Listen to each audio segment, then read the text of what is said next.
السلام عليكم ورحمة الله وبركاته. داوديال كسو دوادا عدك صومالي ذا كندا أو برنامجي كلا دوان عاد كداوتان وأي كمديهين الرماها بلشدة لغنك يسوغانتا الرماها دينتا سياسة iyo cayaaraha barnaamijyo kala duwan oo dalkan Kanada ku saabsan ayaa dabcan toddobaadii hore halkan ka daawateen. Barnaamijka toddobaadkan wuxuu ku saabsan yahay maqaamka magaalada Muqdisho iyo doorashooyinka dalka maadaama qurbo joog hadaynu nahay ka sokow dalkan iyo arrimaha ka socda si dhow aan ugu xirannahay arrimaha Soomaaliya oo isla markaana aan jecelnahay in uu markaa ku yimaado isbedel dhanka wanaaga ah. barnaamijka waxaa marti ugu ah Ismaaciil Cabdulle oo ah murashax xildhibaan baarlamaanka federaalka ah 2021 sidoo kale waxaa dhankaasi ka xiga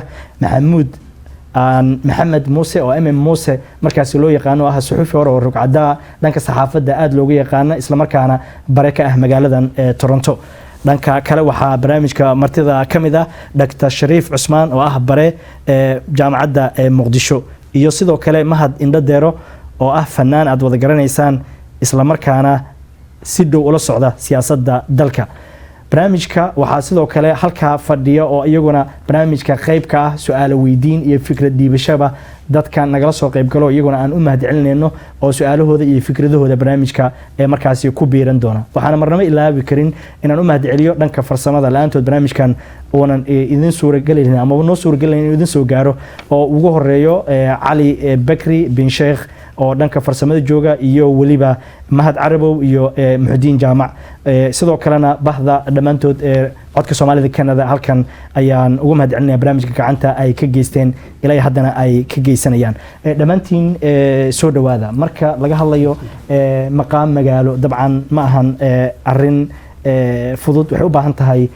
in si hoose dad badan aan fahansanayn inay fahmaan gaar ahaan marka wax bulshada ku cusub ay tahay. waxaan ku bilaabayaa gacanteyda midig oo ah dabcan fadhiya Ismaan Cabdulle. Ismaan soo dhawow murashaxa tahay oo xildhibaan baarlamaanka federaalka ee Soomaaliya 2021 iyo xilligii dabcan baarlamaanku ay noqoto in dib loo soo doorto. dhawaan baarlamaanku waxay ansixiyeen maqaamka magaalada Muqdisho iyagoo 13 xubin markaasi u qorsheeyay. ka waran arrinkaas mase tahay xilligii loo baahnaa in Muqdisho oo magaalo madaxdiya ay yeelato dad gooniya oo matala. بسم الله والصلاة والسلام على رسول الله. اللهم لا سهل إلا ما جعلته سهلا وأنت تجعل الحزن إذا شئت سهلا. أرنتان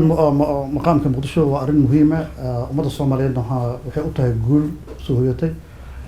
baarlamaankana ilaa iyo 2 tier ayaa baahsiyay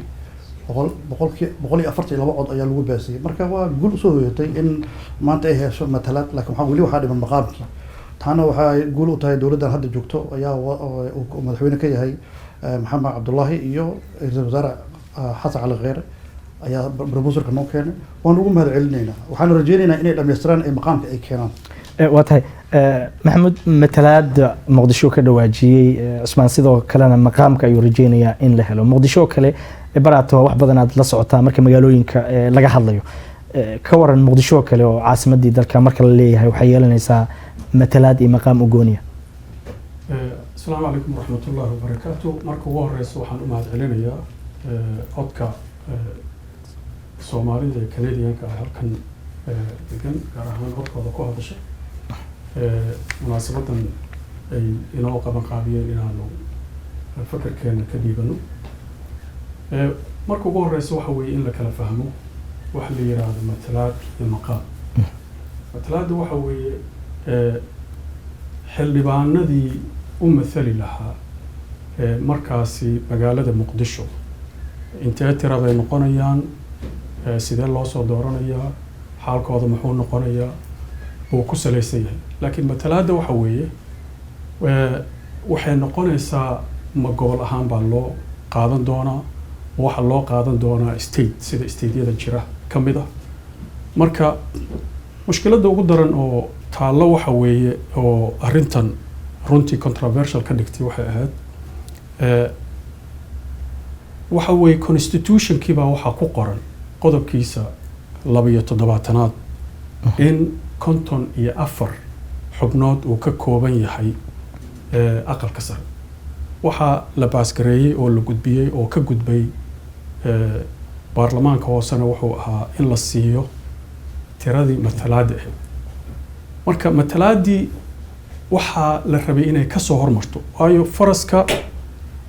faraska ma waxaa soo hormaraya gaariga uu jiidi lahaa miyaa hormaraya mise faraskii baa hormaraya. waxa weeye waa la isdaafiyey. waxaa ku habbooneed marka ugu horeysa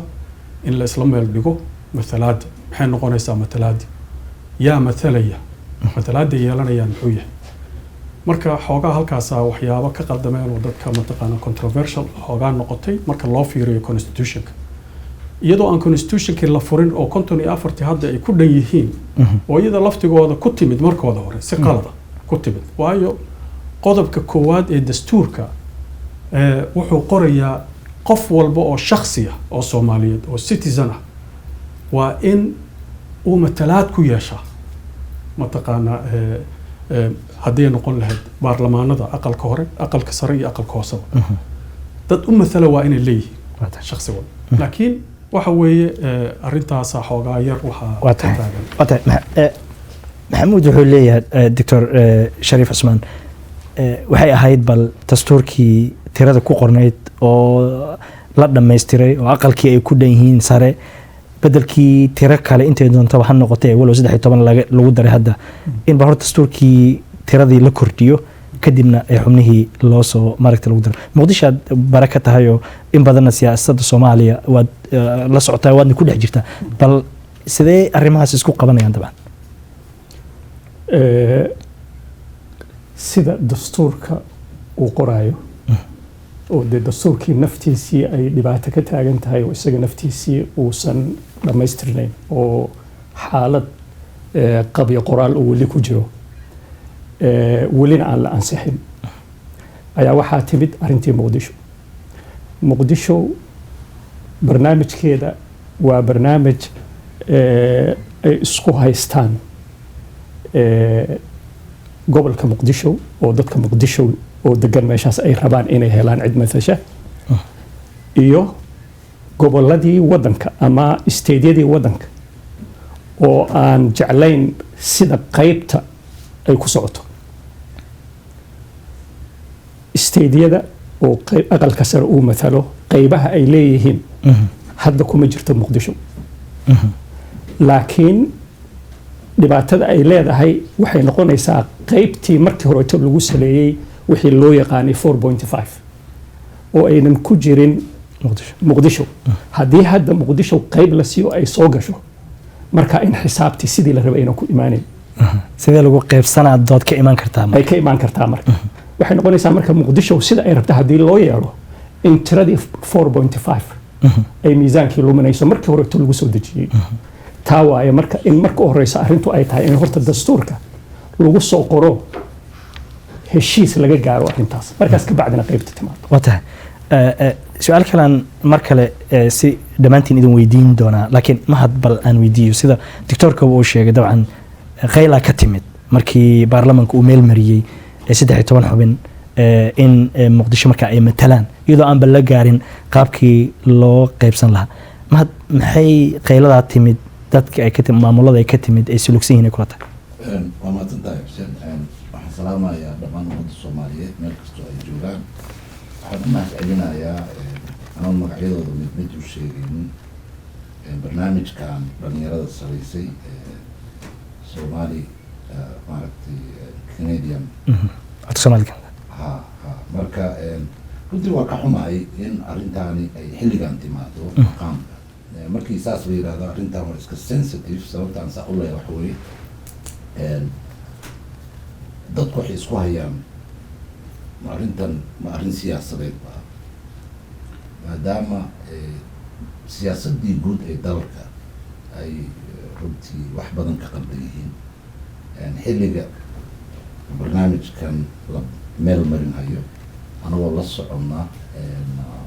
matalaadda iyo maqaamka intaba inuu wax badan ka shaqeeyey taabid shaqadiisana uga tegay. taas markii laga soo tago iyo xilliga Xaliimo Yaray oo guddiga doorashada ahayd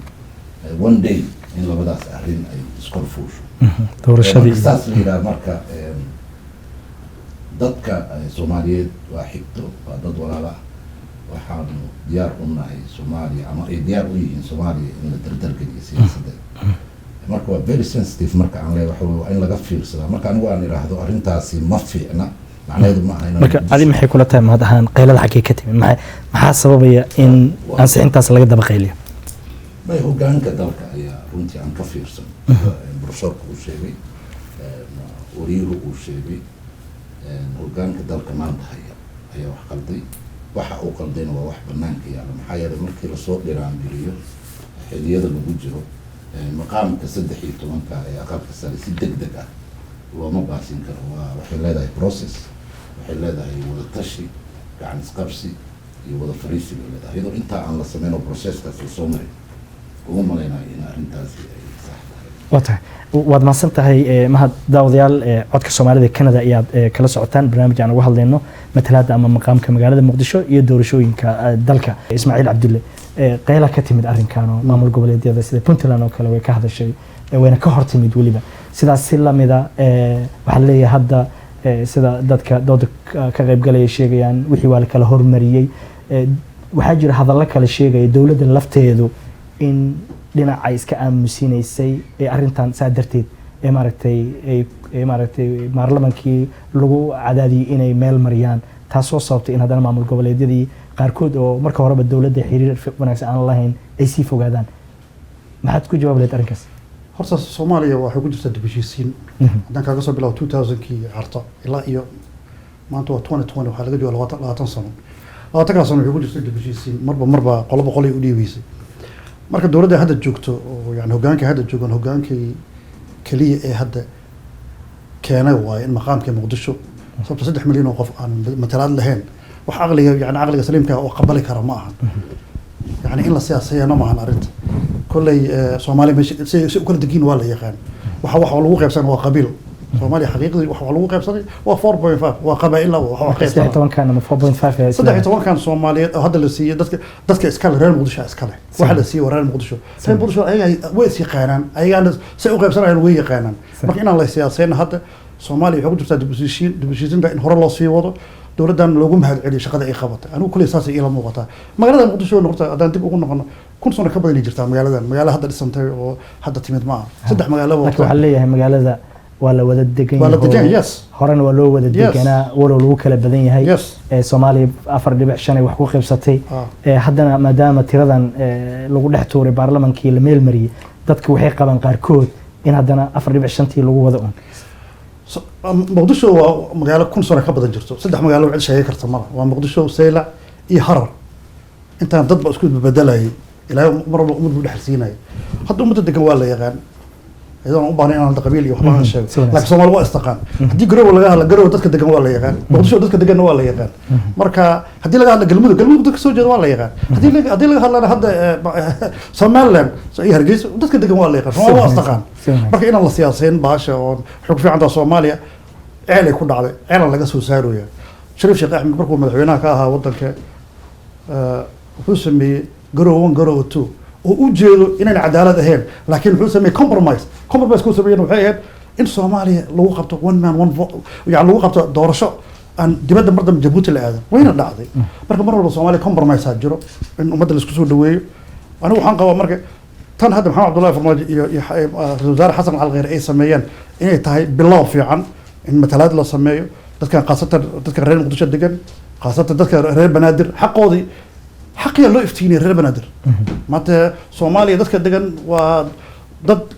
waxa almost 1000 years guriga laga helaa Muqdisho 800 sano jiro marka ma ahan wax hadda cusub ma aha marka waxaan leenayaa la siyaasadeen dawladdan waxa lagu taageero arrintan wada Ismaaciil waxa leedahay la siyaasadeen dadka 3 milyan matalaad haylaano warkaas waa dabcan waan fahnay maxamed waxaad sheegtay in wixii liisdaba mariyo tii laga bilaabi lahaa la kala hormariyay iyo way dhacday hadda baarlamaankii uu meel mariyay laakiin dood waxay ka taagan tahay 13 lafteeda sidee baa lagu qaybsan karaa aragtidaada horta marka ugu horeysa intaan 13 sida loo qaybsan lahaa aynaan fiirin waxa fiirisaa dalka 1959 doorashadii la aaday baa waxa la yiri magaalada Muqdisho maqaamkeeda muxuu noqonayaa, maxaa la dhigaa, kuraasta la dhigaya maxay noqonaysaa. 19 doorashadii dhacaysay waxaa la fiiriyey, waxaa la yiri dadkan deegaan doorasha lagu soo doortaa, ninka ka imaanaya Nugaal, ninka ka imaanaya Hargeysa, ninka ka imaanaya mataqaanaa Baay, Bakool, deegaan baa lagu soo doortaa. marka magaalada Muqdisho waa la wada deganaa, dadkoo dhan baa wada deganaa, dadkii oo dhan oo wada degan haddii la yiraahdo haddana ha la siiyo kuraas halkan ha laga siiyo, waxay noqonaysaa dadkii deegaan doorashada looga soo doortay oo halkaana degan inay kuraas iyagana ka helaan. markaasaa waxaa lumaya oo la arkay inay dhumayso balance of power. balance of powerkii inuu dhumo iyadoo laga taxadarayo baa waxaa la siiyey magaalada Muqdisho 2 kursi. dadka qaarkiis waxay qabaan waxa kalifay 2 kursi waxay ahayd markii doorashada la galayay 1959 sababta ay 2 kursi ugu soo hareen waxay ahayd dadkii baa waxay ka cararayeen meelaha populaska ah oo dadka badan ay degan yihiin, kuraastoodi waxay la aadeen tuulooyin iyo meel ay kasoo helayaan dadkoodii u badan yihiin oo ay kasoo heli karaan bay la aadeen. sababta keentay taas waayaa la leeyahay 2 kursi inay kusoo hareen. marka runtii waxa weeye aniga Muqdisho ku dhashay, aabahayna Muqdisho ku dhashay. waxa weeye Muqdisho si waxa loo wada deganaa, meeshii waxa ka dhacay civil war baa ka dhacay, waa la islaayay, Soomaali waa kala tagtay. waa waxyaabaha kalifay in dadkii trustigoodii iyo aaminaadooda ay lunto. nin walba meeshuu ka soo jeeday buu ku noqday. waxa loogu noqdayna waxa weeye marka waxa la yiri aniga mar dambe central government aniga ma doonayo, unitary system ma doonayo. that's why ay u timay federal government. federal government-gana waxa weeye in waxyaabaha lumay la isu soo jiijiyo. constitution-ka markaa fiiriso, constitution-kan maalin walba la leeyahay waxa weeye waa qabyo qoraal, intentionally waa fiican yahay inuu qabyo qoraal ahaado. waayo marka la sameynayo hal state baa jira oo la yiraahdo Puntland, Galmudug waa maqneed, Jubbaland waa maqneed, ummadda Soomaaliyeed oo dhan waa maqnaayeen. marka laguma qori karin wax solid ah oo la leeyahay sidaas lagu qaadan ha loo raaco. waxa weeye waxay noqonaysaa bias. Puntland inay mataqaanaa iyo codkeena yaa anaga codkeena lama dhageysan baa imaanaysa. marka waxa weeye waa fiican tahay. hadda waxa waaye wax soo dhalaaleen ay yimaadeen, qabyo qoraalkan wuxuu ku fiican yahay marka in la soco. hadda dowladda hadda jirta 3 arrimood baa loo cuskaday. 3 loo cuskaday waxaa ka mid ahaa security-ga number 1, number 2 wuxuu ahaa inclusive inay dadka ahaadaan. inclusive-kaas waxaa ku jira dastuurkii baa ku jira, in maamul goboleedkii la sameeyo, in doorashooyinkii la baahiyo, ma garad. iyo qodob kala jira waxa weeye 3 qodob baa dowladda loo iyo doorashooyinka 3diiba ma dhamaystir. security-ga meesha ka taaganna waa garan karaa. haddaa fiiriso mataqaanaa dastuurkii lama taaban, wax in mataqaanaa la iswaafajiyo maxaan ka qabanaa lama oran. xuduudaha xataa hadda maamul goboleedyada khatarta soo socoto oo laga baqayo waxa weeye xuduudihii ma samaysna. Galmudug waxaa ugu qoran ilaa iyo Bacadweyn maxaa la yiraahdo maxaa taqaanaa Garowe kaabiga ku haysa baa dastuurkooda ku qoran. xuduudeena halkaas bay ku egtaa. gaalkacyana wada fadhiyaan oo green line labada dhinac maaragtay kala qaybsan. marka waxaasoo dhan shaqay u baahnayeen, shaqadaas lama qaban. waa tahay ma garad. marka waxa weeye aniga maqaamka Muqdisho xataa waxa ka fiirisan raalli iga noqo haddaan 1 minute ku darsado ama less than a minute. waxa weeye war mataladan la siiyay 13 ma farmaajo soo magacaabay, council ma dhisna, dadkii mataqa mayorka waxa soo magacaabay farmaajo. mayorka hadda jooga Umar Finish farmaajo magacaabay, taabidoo ka qaaday ninkii rabo geystaa. marka maxay noqonaysaa maaha dadkii shacabkii wax codkooda ku hadlaya oo ay soo doorteen ma taa. waa tahay waad mahadsantahay. 2 arrin oo muhiima Dr. Shariif Cusmaano, Ismaaciil iyo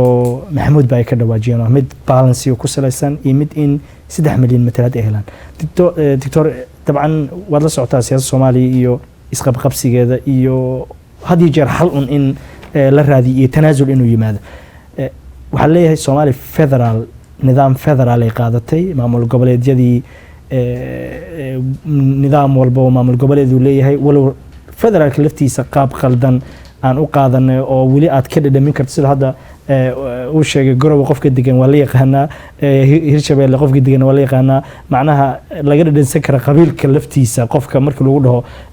meel hebel walow dad kale oo qabiilo kale laga dhaxeli karo laakiin federaalka laftiisa sida wadamadan aynu joognay Canada oo kale uma qaadan oo si ka yara duwan oo qabiilka u yar eegan u qaadanay marka haddii maamul goboleedyadii matalaad aqalka sare ay ku haystaan oo haddana ay leeyihiin halkanna waa la wada degnaay dagaaladii ka hor oo dagaaladii lagu kala batay deganaanshaheeda muqdishada lafteeda haddii 4.5 ay dalbanayaan lagu qaybiyana balansiga sida hadda la sheegaba uunan imaan doono dhinac uun ay mar walba u badanayso muxuu noqon karaa sidee 3 milyan dadka degan meesha doonaaba ha ka soo jeedaan xilligan ku heli karaan dad ayaga matalo codkooda ku hadla haddii aan fiirino wadamada dariska nala ah magaalada Addis Ababa waxay leedahay magaaladu waa federal city waaye gobol ma aha laakiin waxay leedahay constituencies dadku ay laga soo doorto oo aqalka hoose ay galaan muxuu ahaa Nairobi waxay leedahay constituencies laga soo doorto dadka oo ay aqalka hoose galaan Kampala waxay leedahay sidoo kale iyadana 9 kursi ayay leedahay oo dadku ay ka soo galaan waliba iyada waxay sii leedahay maamul kale oo wasiir cabinet ka mid ayaa loo magacaabaa oo leeyahay wasiirka caasimadda Kampala haddii la fakaro waxaa jira waxyaabo dadkii xaq u lahaa in la matalaad ay helaan matalaad lagu siin karo oo isku dheelitir laga sameyn karo horta marna ma dhici karto in la yiraahdo 3 milyan oo qof waxba ma lihidiina fariista ida idin diiday ma dhici karto laakiin waxa la rabaa in maskaxda laga shaqeysiyo muxuu ahaa dadkii siyaabaha wadamada kale ay u xaliyeen loo xaliyo oo haddii aqalkii sare uunan ahayn aqalkii hoose constituencies ha ka soo galeen sidii ay ahaan jirtay 60meeyadiina ha u furnaato ciddii ka soo galaysa oo yani 60meeyadii waxaa jiray dad ka yimid ama Garowe ama Gaalkacyo ama Kismaayo ayaa Muqdisho iska soo sharaxi jiray oo soo gali jiray baarlamaanka axsaabta marka loo gudbo oo cod marka ay timaado qof marka ay timaado marka problemka ugu weyn oo Soomaaliya haysta waxa waaye 4.5 isteediyo badanna maanta waxay ka dacwoonayaan hal laga gudbo barnaamijkaas muxuu ahaa 4.5 haddii 4.5 laga gudbo marka barnaamijkaas xalkiisa uu dhawaan karaa oo ay noqoto raaliya waxa tiri isteediyo badan waxay qabaan in 4.5 laga gudbo isteedkiiba hadduu ku dhisan yahay qabiil oo waliba 4.5 iska badaayay 3 ama iyo dhibic ku dhisan yahay sidoo rabaa in nidaamkan looga gudbo qabiilka ku dhisan haddii la xaqiijiyo barnaamijka ah qof iyo cod oo loo codeynayana axsaab ee aan loo codeynin qabiil arintaa marka way imaan kartaa waxaa meesha ka baxaya qabiilkii hadda waxaan nahay qof fiirsanaya yani waxaan fiirsanaynaa reer hebel siday intaas ku heleen oo anagu reer hebel intaas ku helnay laakiin markii axsaab loo gudbo marka waxay noqonaysaa axsaabtii in ay ummadii muxuu ahaa ay kala shukaansadaan oo markaa qofkii mabda la isku raacay aan la isku raacin reer hebel oo qof ka yimid gobol kaleeto oo Muqdisho iska soo sharxi karo meel kale iska soo sharxi karo processkaas marka bilow u baahan yahay yani ma dhacayso tomorrow iyo maalin kale waxay noqonaysaa in si tartiib ah ay u bilaabato waxayna ka bilaabanaysaa 4.5 meesha ka baxo labo axsaab hal isku doorto qof iyo codna hal helo waad mahadsan tahay waxaan siin doonaa mahad oo isla arrinkan ku saabsan kadibna waxaan u gudbi doonaa arrinka matalaada ama maqaamka ku saabsan ayaan fikrad ama su'aal waxayaan dadweynaha siin doonaa mahad arrin su'aashan ugu dambayso arrinkan ku saabsan intaan doorashooyinka iyo inay qabsoomi kartaan u gudbin maamul goboleedyadoo kale way hadleen oo si adagay sida Puntland kale uga hortimid arrinkan hadda waxaa laga leeyahay 3 milyan waa inay matalaad heshaa 13 qof Soomaaliya oo dhan marka ay wada fiirinayso oo Muqdisho hadda sane golaha sare la siinay sidee kula tahay in loo qaybsan karo oo iyadoo la ilaalinayana inaysan siyaasadda dhinac u liicin oo hadhow markay codtiris timaado aysan dhinac u badan dhankay doontaba ha noqotay dhibaatada waxa weeye annaga hadda meeshaan fadhina ayaa arrimahan confuse ku ah si wanaagsan sababtaan confuse ugu nahay waxa weeye wadankii staple ma sax maamul goboleedyada haddii xataa arrintu ay tahay arrin runtii fiican haddii aan la wargelin amaba lagala tashan ma yeelayaan taas markii laga soo tago systemkii wadanka waagii anagu yani 8 sano hadda lasoo dhaafo wixii lasoo dhisayay ayaa la burburiyay for example kaabigaa loo taagan yahay Jubbaland oo niman haram cabdiraha loo geeyay Puntland waxaa lagaga hor yimid in waxyaalaha accountability-ga lagala xisaabtamo dhaqaalaha all that kind of things marka sidaan sheegay waxa aan anigu xogaa markaan maqaamka ka hadlayo xogaa culayskay ila tahay waxa weeye waxaasoo dhan waxyaalaha keenay oo propagandada loo sameynayo waxa weeye aniga oo Puntland kasoo jeeda ama Jubbaland kasoo jeeda oo dhibaato ku qaba dowladda federaalka in la igu soo dhex tuuro arrintan marka qof aad ishaysataan oo systemkaagii siyaasad ahaan freedomkeediiba pressure saaray wax kastoo fiican u keena waxaad leedahay adigu ruuxaan ma doonin waxay wixii kalaba igalamaada shakeysa aad marka maxay u ekaanaysaa waxay u ekaanaysaa in dowladda maanta jirtaa arrintaanba ay u samaysay political wax siyaasadeed يعني إني يقول كجاتو أما بقى إسكهر كنت ضد كسومالي. سوى نفس. سبب أنسى أقول له وحوي سيد بروفيسور كشيء وريه الشيء إن سام هذا أم أدودين ولا أدودي كرا ولا قاضي بين كرا ودستور كلا استعمالي كرا وحبال رادين كرا لكن وحاسو لهم بالمجرم because half of the country or عنده generality 90% because federal system كوا وأود يعني أو لقيب صدي ولا ديدي in sidii problemkii Soomaaliya ka dhacay uusan dhicin 25 loo qaybsaday awoodii dalka marka waxay ku jirtaa dawlad goboleedyada ayagii haddii aan cooperation lala sameyn oo aan lala shaqeyn oo la kala fadhiyo oo aan wax calaaqaad iyo xiriir jirin sidee marka loo qaadan karaa baarlamaanka maanta jira in uu wax ansixiyo because waxaa la rabaa with the consultation oo dawlad goboleedyada iyo federal systemka aan qaadanay iyo wada fadhi iyo sheeko in wax lagu xaliyo marka waxaan dhihi karaa inaan ka hadalno arrintaas waxay faa'iido u tahay kii wax qalday bay faa'iido u tahay waad mahadsan tahay mahad dabcan fariintaadu waxay tahay in dowladda iyada lafteeda heshiis maamuladii iyo wixii oo dhan isu keentay kadib wixii cusub ay la imaanayso marka ee kala tashato uu sheegay wariyaha maxamuud uu sheegay maxamed wad dowladdan maanta jirta 5 arrin baa loo doortay dastuurka inay dhamaystirto maxkamadii sare inay samayso ammaanka inay sugto ciidamo qaran inay dhisto iyo qof iyo codkiisa may iyo dib u heshiisiin town hall meeting wax yiraahdo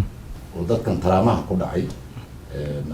loo oday lagu heshiisiin si wanaagsan marka intaas oo dhan ba aydan shantii wax dowladda loo igmaday shantii mid kamid ma aysan sameeyeen waa tahay walow ay dadaashay ma garan karo dadaalku waa tahay dabcan tan iyo dowladdii dhexe markay burburtay dabcan waxaa xusid mudan in habasii kala badnaadaan waxqabadkee dowladuhu inay qoryo dhiib ahaayeenoo dowladba dowladdii ka dambeysay wax un marka ay maaragtay usii dhiibaysay walow lagu kala aragti duwanaan karo taa lafteeda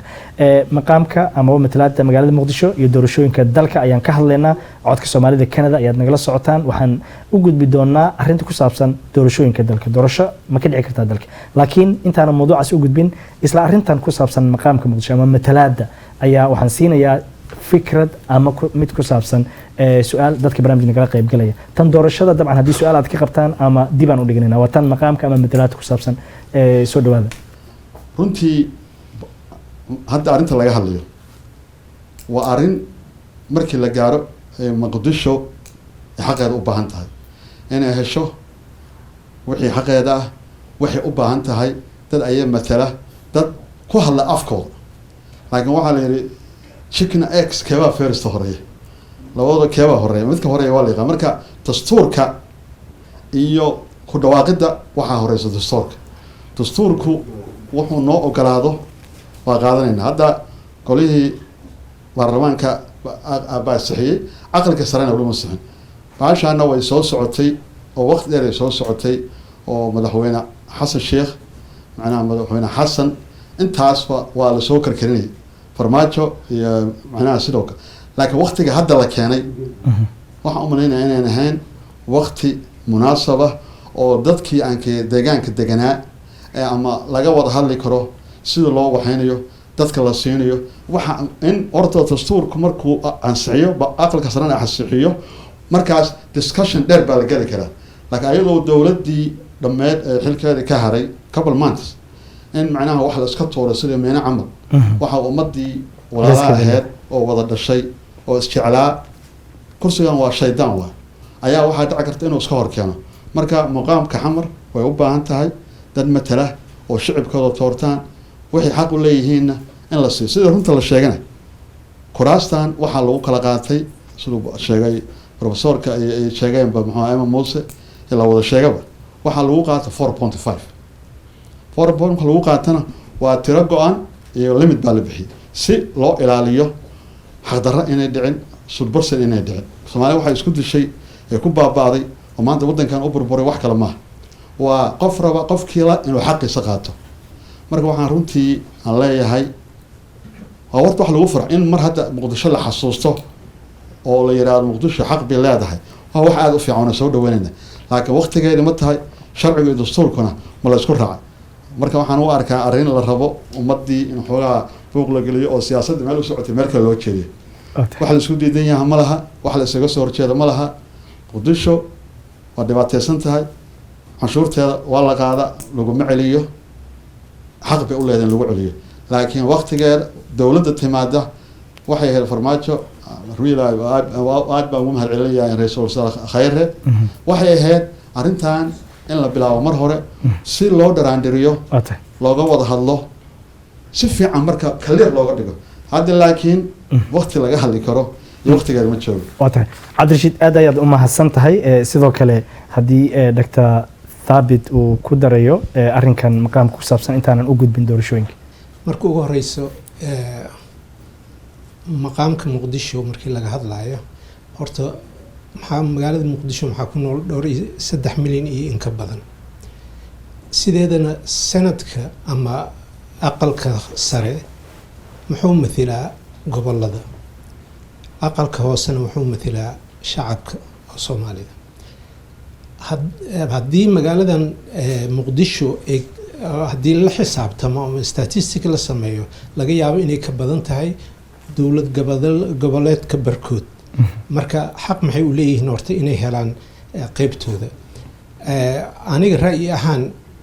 hadda waxaa loo aqoonsaday ama baarlamaanka ay hoose oo ictiraafay 13 ayuu gaarsiiyey maxay ku wanaagsaneyd in la gaarsiiyey 17 si oo aan la isku qabsanin saddexa laga tagay intii la dhihi lahaa intoodaas inay helaan degmo kastana oo qof laga doorta ay sidaa kusoo galaan marka waa tilaab fiican oo hadda la qaaday dowlad kastana mataqaanaa tii hadda jirta kuwii kasii horeeyay wax ka badan ayay qabteen marka maxaa loo baahan yahay in la isu tanaasulo xamarna ay heshaa qaybteeda maxaa meesha imaanaysa marka sidee loogu qaybsan lahaa bal marka hore la ansixiyo dowladihii kalena ha isku wada ogolaadaan waxna la isu ogolaaday yaan la diidin xamar waxay wax u heshay wata Dr. Thabit aad ayuu u mahadsan yahay iyo Cabdirashiid Bakin oo ka horeeyay labadoodaba waxay ka dhawaajeen muhiimadda ay leedahay dabcan in matalaad magaalada ay hesho iyadoo Cabdirashiid oo kalena uu tilmaamay dabcan in qaab la kala hormariyo iyo wada tashi in la geliyana ay u baahan tahay waa tahay gadaal ayaan siinayaa kadibna waxaan gudub gali doonaa arrinta ku saabsan doorashooyinka dalka ka qabsoomaya waa tahay horta waxaa ayaan dara ah ragga Soomaaliyeed inta iyagu isku maqan yihiin in dadka adduunka ugu la ceefsanaa oo ay ka mid yihiin caruurtii haweenkii waayeelkii iyo dhalinyarada hoostooda ku baaba'ay hadday noqoto cudur hadday noqoto gaajo hadday noqoto baaba iyo run ahaantii dadka aan yasno mafahamtay dad waxaa jiro maantay dhibaatadii ku nool yihiin la soo sheegi karin iyo waxaa jiro nin baabuurka ugu fiican wato oo ganjeelo ka soo jeedo lacagta qabo marka run ahaantii haween baa oynaay hooyo baa wiilkeeda 10 sano ka hor triib sameeyey meeluu ku nool yahay iyo meeluu dhintay inuu maxaan ku sheegay libi lagu haysto kaliyaha looga baxsanayo ma ogo way iska oynaya habeen kasta calool xumo u seexanaysa marka cuqubada wadanka ka socdo ma fiirinaysiin ee idinka ayaa isku maqan marka run ahaantii waxaan jeclaan lahaa wax alla wixii dhibaato isku qabtiin inta meel iska dhigtiin yaa waxyaabaha dayacdeen ay ka mid yihiin dadka ugu laciifsanoo wadankiina ku baaba'aya diintii iyo wadankaas maalin kasta waxaa soo galo ka buuxo ajnabiyaana haaf ka qaadano marka run ahaantii Soomaaliya waxay qabtay wan diin wan dhaqan iyo hal luuqadood Soomaaliya waxay noqon doontaa wadan haysto dhowr luuqadood iyo dhowr maxaan ku sheegaa diin oo kala duwan marka waxaan jeclaan lahaa qof inuu iiga jawaabo su'aashaas war horta bal aan wadankeena wax u sameysano inta anaga iyo xildhibaan iyo kursi aan isku maqana waa mahadsantii waad mahadsantahay arrimaha doorashooyinka Soomaaliya ayaa in muddo ahba Soomaalida meel walba ay joogaan waxa ay ka dhursugayeen in ay qabsoonto iyadoo dawladda hadda jirta uu hogaaminayo madaxweyne Maxamed Cabdullaahi Farmaajo iyo xukuumadda uu horboodayo ra'iisul wasaare Khayre ay markaasi sheegeen in doorasho qof iyo cod marka la qaban doono waxaa jira guddi la magacaabay oo xalimiyeray ay hogaaminaysay oo dadaalo badan dabcan sameeyay walow aanay ilaa hadda suuragelin doorasho in la qabto haddaba doorashada iyo qabsoomideeda ayaa su'aalo badan ka imaanayaan oo ah mowduuca labaad ee barnaamijkeena qaybka ama qaybta kamida ee doodeena ee ku saabsan barnaamijkan gudoomiyaha guddiga doorashooyinka xalimiyeray waxay sheegtay oo baarlamaanka ay ka hor sheegtay marka ay sheegaysa dabcan 13kan marka la sheegay aqalka sare in loo maqaamka Muqdisho aan iraahdee waxay sheegtay in doorasho dhici karin laba arin ama laba qorshe ay soo bandhigtay oo ah in labadaas qorshe oo doorashada ay ku dhici doonto labadooduna waxay sheegtay inay u baahan tahay bilooyin kadib doorashooyinka in maaragtay bilooyin oo hor la helo sidoo kale waxaa hore u hadlay ra'iisul wasaare xukuumadda federaalka ee Soomaaliya Xasan Ali Khayre haddana laba maalin ka hor mar kale ayuu hadlay golaha wasiirada shirkoodii markii uu gudoominayay wuxuuna ku celiyay in doorasho waqtigeeda la qabto Soomaaliya ay ka dhici doonto madaxweynaha federaalka ee Soomaaliya Maxamed Cabdullaahi Farmaajo wuxuu sheegay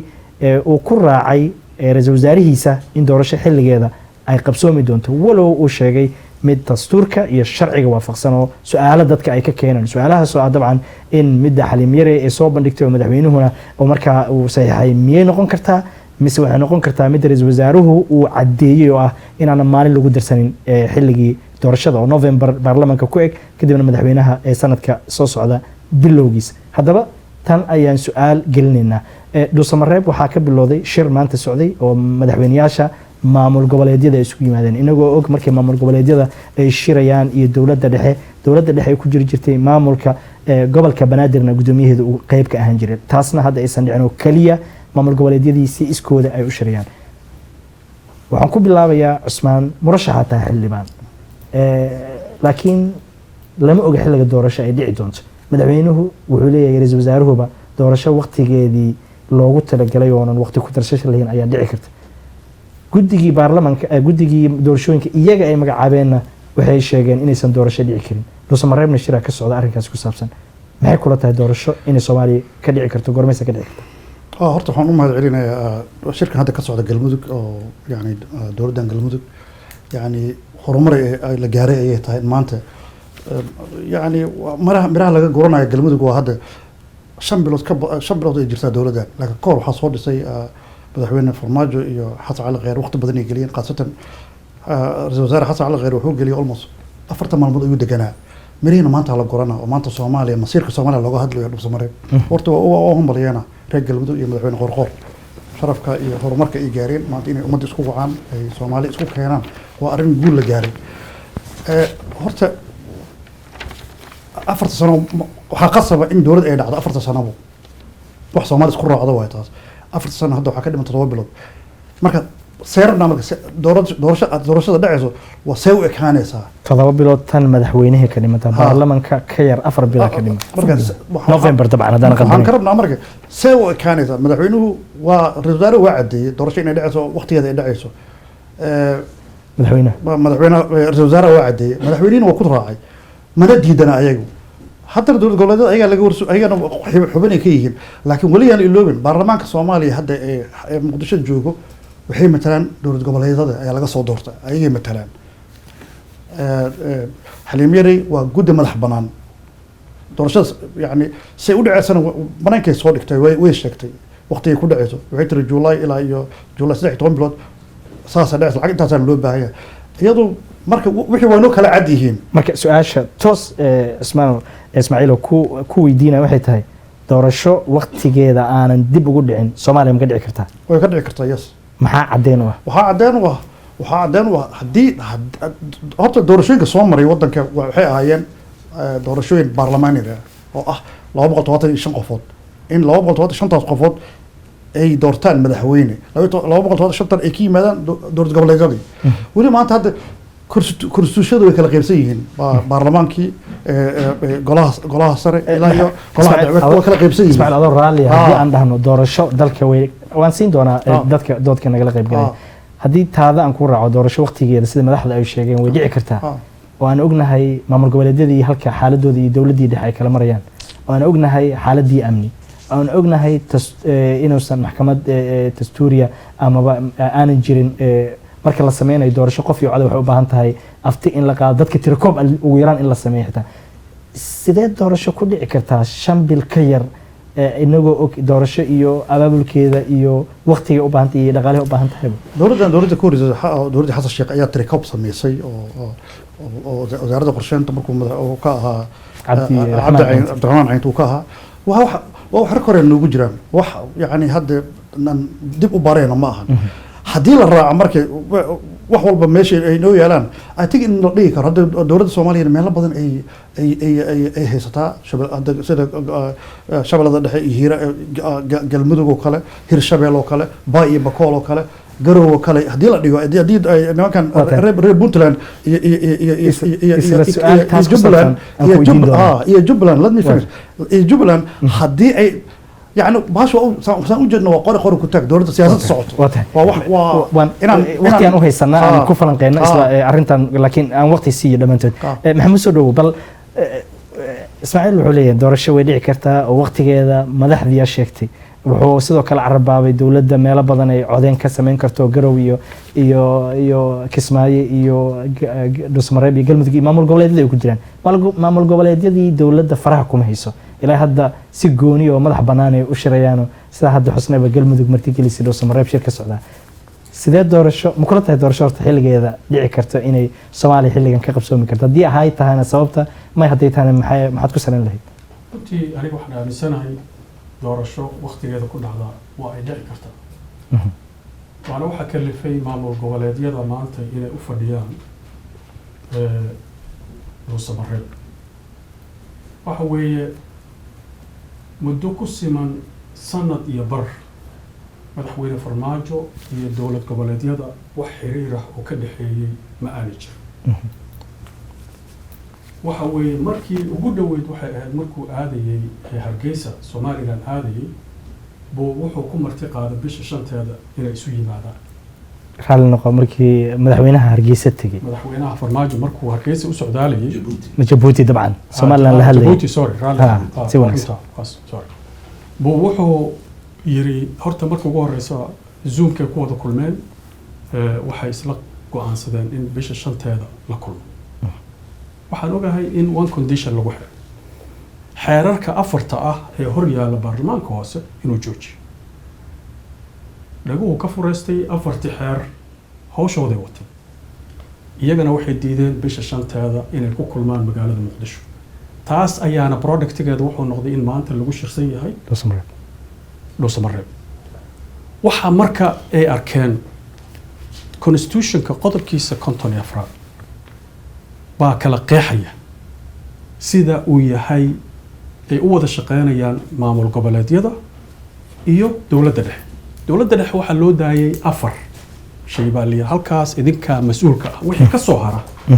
waxa weeye waa wax wada tashi laga yeelanayo afarta la siiyay waxay ahayd arrimaha dibadda difaaca immigrationka iyo citizenshipka iyo maxaan ku yiraahdaa mid kale jirtay iyo monetary systemka finance monetary systemka lacagta iyadaa awood u leh afartaas inta ka soo harta waxaa la yiri waa inaa wada tashataa tashadka ma jiro lama hayo marka vacuum of leadership baa soo baxay oo ah muxuuna u soo baxay qorshihiisa farmaajo waxay ka arkeen maamul goboleedyada inuu damacsan yahay inuu xilliga kororsado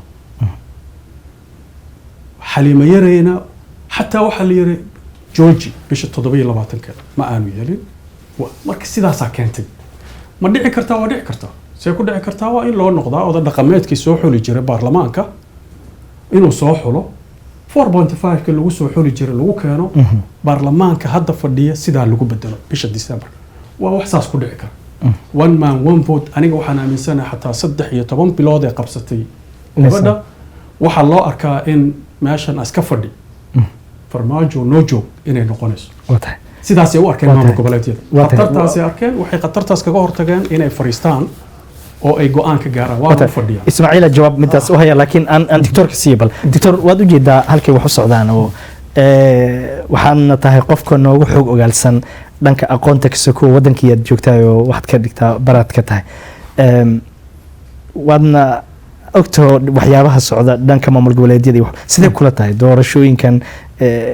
nida uu ka dhawaajiyay maxamuud oo dad badanna ay la qabaan waxaa ah in 4 bil gudaheed ama 5 bil waxay noqotaba 4.5 sida odayaasha inay soo xunaan la qaban karo laakiin dowladdan waxay taagan tahay waxaan qabanaynaa qof iyo codkii bal Dr. Shariif doorasho qof iyo cod haddii la rabo kuma dhici karto 4 bilood gudahood sababta ay ugu dhici karin waxa waaye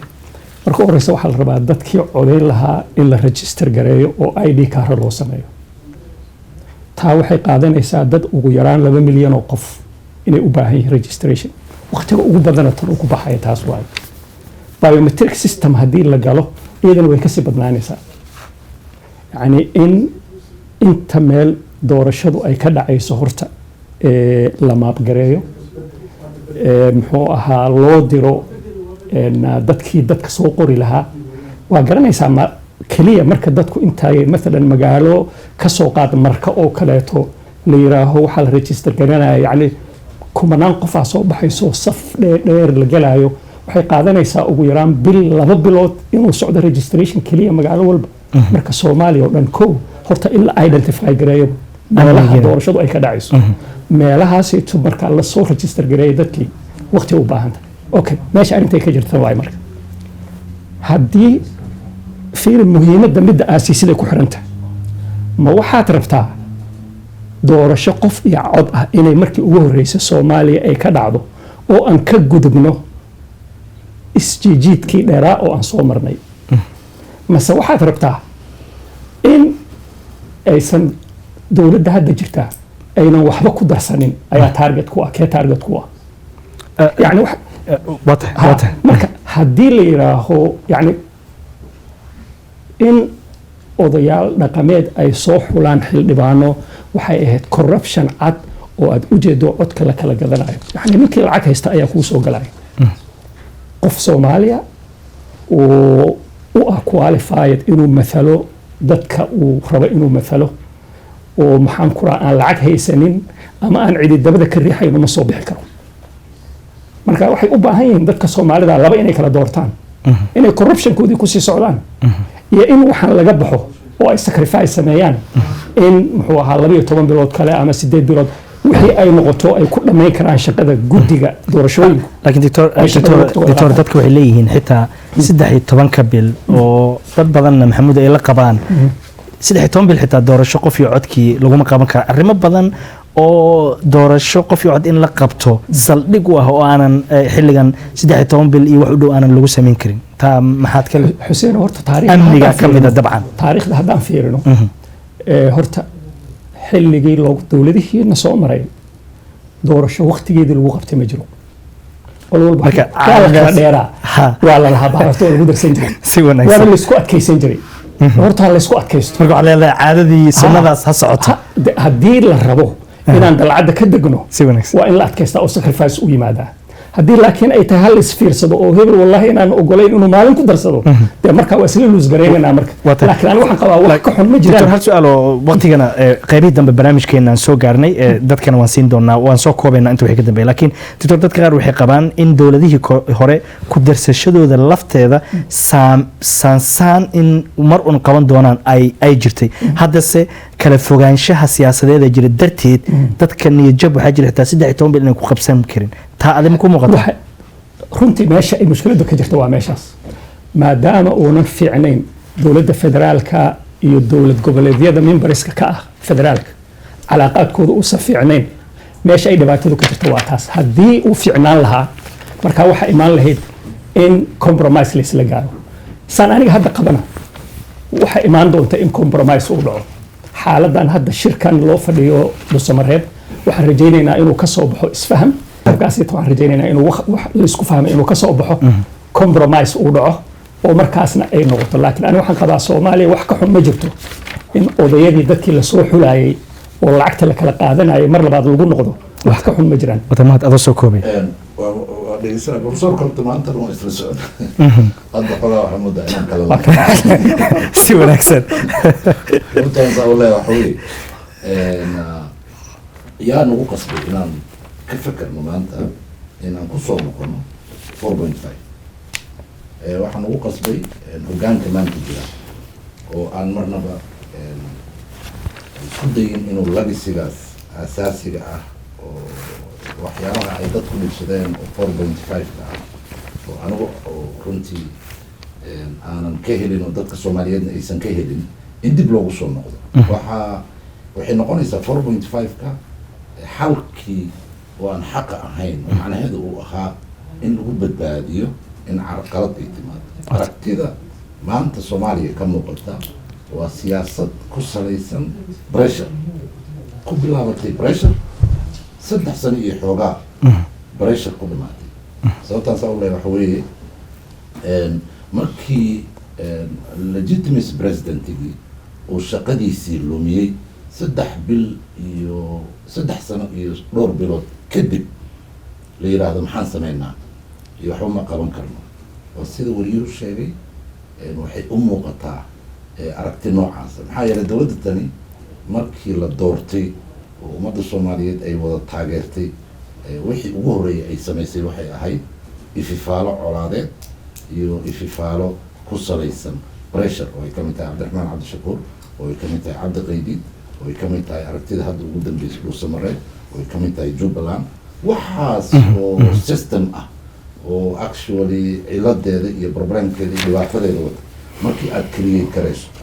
oo aad sidaa professor adoo raalliga ah runtii waxaan ku hayaa sharaf maadaama aad muqdisho university wax ka dhigaysid waxa weeye waxaad leedahay ammaanta waxaasoo dhan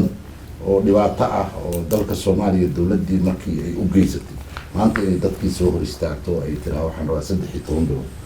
oo xaliimo yaray number one horta markii la rabo doorasho one man vote hal subject baa ka hor imaanaya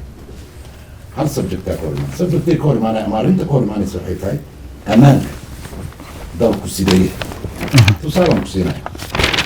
garoonka stadium muqdisho ayaa waxaa la furay 2 weeks ago right there markii la furay waxaa ka dhacay qarax madaxweynuhu markuu ka tegay qarax baa dhacay waddanka aadan xukumi karin caasimadiisa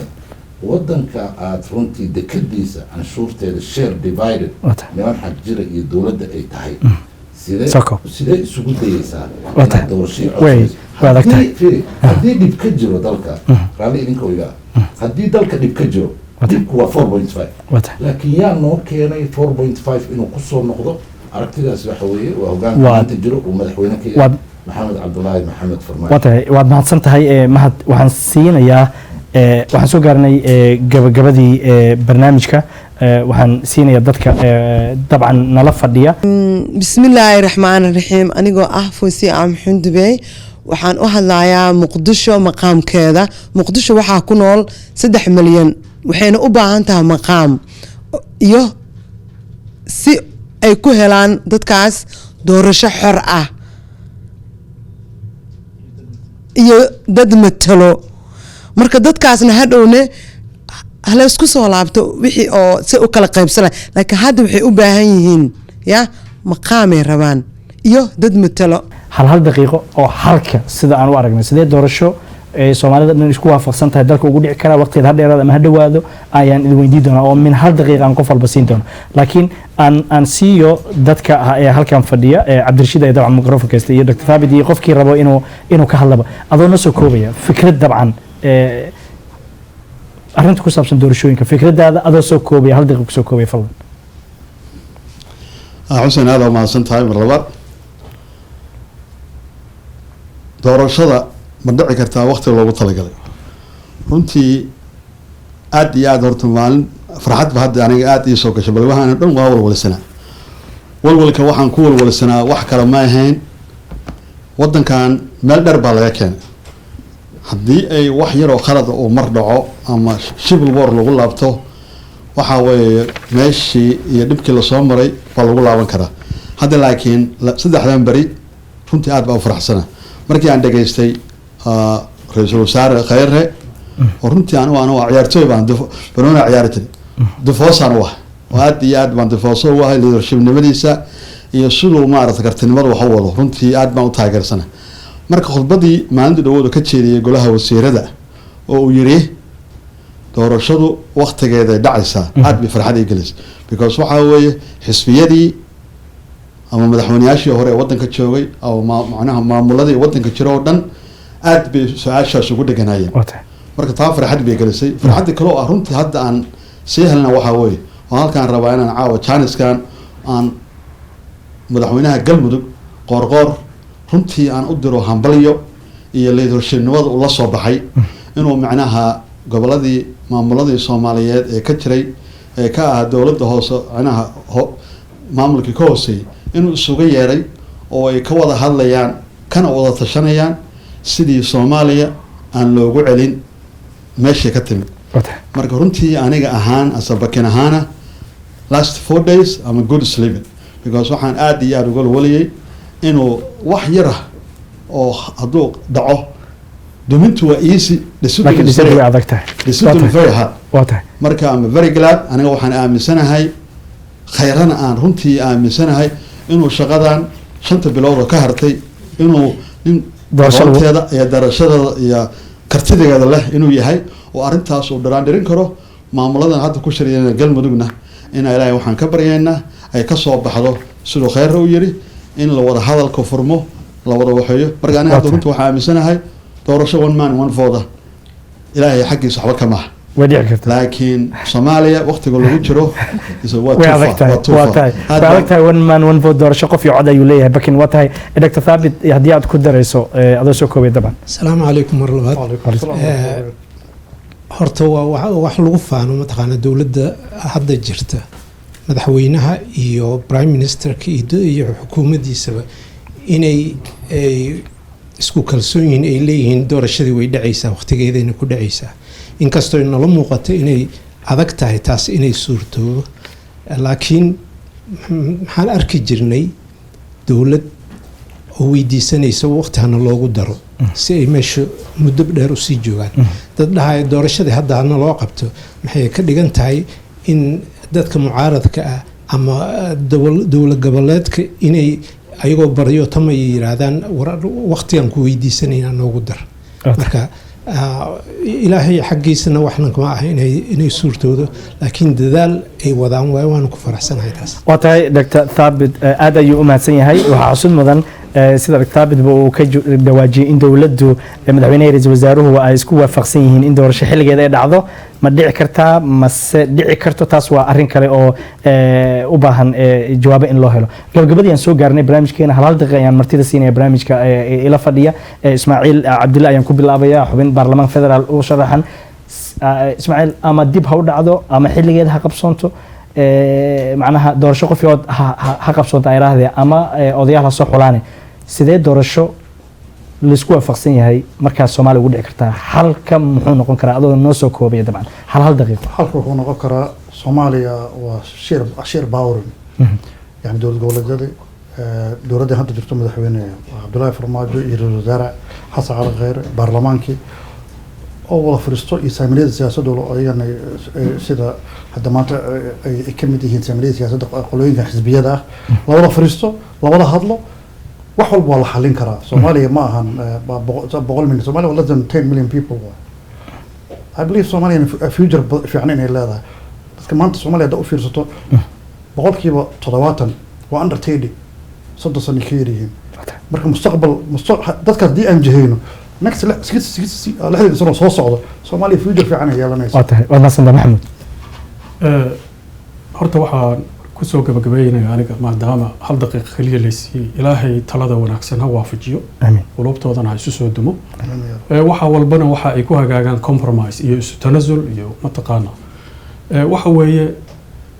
haddii la doonayo doorasho dhab ah inay dhacdo waxaan aaminsanahay waagii Nicholas Kay uu joogay baa wuxuu yiri war sidii hore oo 4.5 maxaan uga dunaa professorka soo sheegay waxa weeye waa corrupt wax musuqmaasuq iyo lacag lagu kala iibsanayo saylad bay noqotay la siiyay 4 years ado xalimeeray waxa la siiyay inay ka soo shaqeyso she ended up 6 years ma qaban karana waa ii muuqata marka waxa weeye aniga pessimistic aan ahay xaggaas ka ahay one man one vote waa jeclaan lahaa in laga baxo sayladan lacagta lagu kala iibsanayo oo qofka codkiisii laakiin kuma muuqato laakiin inuu waa tahay Dr. Shariif ayaan siinay Dr. Shariif مثلا إسماعيل حلبان أيو ربا دورشة soo socota su-aasha ugu horeysa Maxamed markuu taga la weydiinaya waxa waaye $100,000 ma haysataa lagama hadlaayo qualified ma yahay ummadda wax ma u qaban karaa kartidaas ma leeyahay barnaamijka aan ka cararayna kaas waaye waxaan rabnaa qof kasta oo Soomaali ah inaan lacag la weydiin ee la weydiiyo ma leeyahay karti iyo aqoon iyo waayo aragnimo uu ummadda wax ugu qabto taa waxay u baahan tahay marka in meeshii laga heli kara laga raadiyo taa waa mid labaad waxa waaye xagga nabadda badanaaba waa la isku soo qaadaa ma dhici kartaa Soomaaliya sida hadda ay tahay nabad inay doorasho ay ka dhacdo laba waji ay leedahay waji waxa waaye waxaa jira gobollo ay ka dhici karto Maxamed Farmaajo madaxweynaha waxaan xasuusanaa inuu boosaaso lug uga soo baxay oo uu ku yimid Guriceel dhulkaas uu aad u weyn waayo state kastana wuxuu leeyahay magaalooyin iyo tuulooyin laga codayn kara ayuu leeyahay inay wax dhacaan ma laga yaabaa ha waxaan aragnaa Ciraaq waxaan aragnaa Afghanistan iyadoo qaraxyadu dhacayaan oo muxuu ahaa ishag ayaa la codeeyaa sax haddii ay ka go'an tahay you have to do it magaratay marka waxaan u baahannahay inaan ogaano runtii haddaan nahay doorashaan leenahay ma waxaan rabnaa doorasho qof iyo codom yaan rabnaa intay doontaan ugu qaadata meeshay gashaba ha gashee mase waxaan rabnaa in doorashada dowladdii 4 sano loo doortay 4teedii sano ay ku ekaato laakiin ma dhici karto in la isku helo yacni labadaas mid waa in la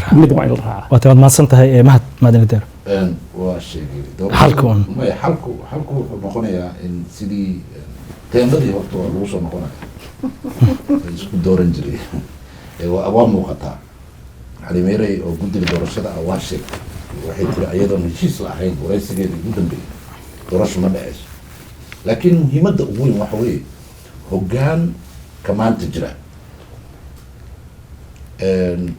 in uu meesha ka baxo maadaama uu shaqadiisii luusgareeyey dalkana meeshuu horay u wadi lahaa uu dib u soo celiyo waxaa hadda dhammaanteen annaga indhaha haddaanan caad iska saarin Soomaaliya waxa ka muuqda waa aragnaa dhibka iyo rafaadka ku jiray waa aragnaa colaadaha soo kacay waa aragnaa marka walaalkii Bakin soo sheegay ififaalo qurux badan baa hadda muuqda oo hadda meel baa la wada fadhiyaa go-aanku marka nimankaasaan the only man oo Soomaaliya badbaadin kara at this moment maadaama uu prime ministerkii yahay cabinetkana uu ku jiro oo golihiisii wasiirada ay yihiin I think in uu la shaqayn karo dalka badbaadin karo doorasho 4.5 ah in lagu soo noqdana duruufta keenaysa waxa weeye dowladdan oo aan isku mashquulin dib u heshiisiin iyo ammaankooda sugo markii dekadii lagaa haysto adiga oo caasimadii lagaa haysto oo adigii aad dariiqyadii 30 iyo intaas dariiq ay xiran yihiin hameen arrintaasi ma jirto laakiin waxaa la rabaa waddanka maanta in la badbaadiyo lagana badbaadiyo mugdigan siyaasadeed ee soo wajahay marka idinkan waa idin salaamaya waa tahay mahad indhadeero aad ayaad u mahadsan tahay daawadayaal waxaan soo gaarnay gabagabada barnaamijkeena oon uga hadlaynay maqaamka ama matalaadda magaalada muqdisho iyo doorashooyinka dalka waxaa barnaamijka marti igu ahaa Ismaaciil Cabdulle oo ah murashax baarlamaanka federaalka ah ee Soomaaliya ee 2021 sidoo kale maxamed muuse oo ah suxufi rugcada isla markaana hadda baraka ah magaalada Toronto sidaas la mid ah waxaa marti barnaamijka igu ahaa Dr. Shariif Cusmaan oo baraka ah jaamacadda Muqdisho iyo Mahad Indhadeero oo ah fanaan isla markaana wax badan kala socda arrimaha siyaasadda dalka waxaan halkan ugu mahadcelinayaa Cabdirashiid Bakin iyo Dr. Thabit iyo daawadayaasha kaleba iyo dadka kale barnaamijka nagala qayb qaadanaya oo iyaguna fikradooda halkan barnaamijka ku biiriyay waxaan mar kale u mahadcelinayaa dhanka farsamada oo barnaamijkan la-aantood uusan suuragali lahayn oo ugu horeeyo Cali Bakri bin Sheekh oo barnaamijka farsamada gacan weyn ka geysanaya Muxudiin Sheegow raalina waa Sheegow baan iyo waliba Muxudiin Jaamac Muxudiin iyo Maxamed agaasimaha codka Soomaalida Kanada iyo bahda codka Soomaalida Kanada oo siyaabo kala duwan barnaamijka gacan ugu geystay waad ku mahadsantihiin daawashadiina inta aan mar kale kulmi doono inagoo isku duuban waxaan kaga tageynaa sidaas iyo nabadgelyo assalaamu calaykum waraxmatullaahi wabarakaatuh.